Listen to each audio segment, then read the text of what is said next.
অনেক দিন পর বাবানকে এইভাবে মাটি নিয়ে খেলতে দেখলাম। সেই ছোটোবেলায় বাবানকে এভাবে খেলতে দেখেছিলাম মাটি নিয়ে। তো যাই হোক, এদিকে আমরা সবাই মিলে একসাথে রেডি হয়ে বেরিয়ে পড়েছিলাম। এদিন ছিল আমার বরের বাড়িতে নেমন্তন্নটা এমনিই ছিল, কোনো কারণ ছিল না।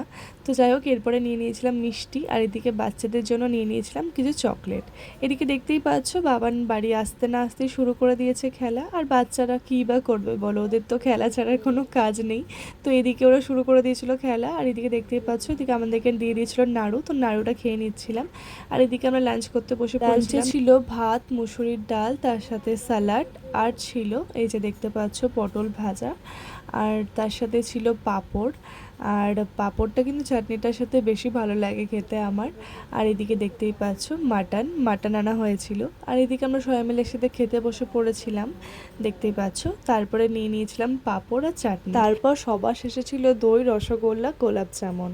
এরপর আমাদের খাওয়া দাওয়া হয়ে যায়। তারপর আমরা সন্ধ্যাবেলায় চা খেয়ে চলে এসেছিলাম। এদিকে দিদিরা চলে যাচ্ছিল বাড়ি, তো দিদিকে বাই বাই করে আমরা বেরিয়ে গেছিলাম। আমরা একটু ঘুরতে চলে গেছিলাম। তো আমরা গেছিলাম কলেজ ঘাটে।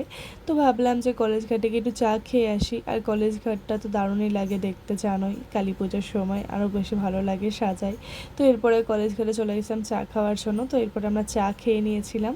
আর এরপরে চলে গেছিলাম একটু স্কোয়ারে, সেখানে গিয়ে একটু খেয়ে নিয়েছিলাম। আর এরপরে দেখতেই পাচ্ছ স্কোয়ারের সামনে কতগুলো একসাথে স্পিচ রাখা রয়েছে, যেরকম আমাদের পিনু বাড়িতে আছে ঠিক সেই রকমই। এগুলো কিন্তু 5,000 টাকা করে দাম। আর এত কিউট লাগছিল দেখতে, খুবই ভালো লাগছিল।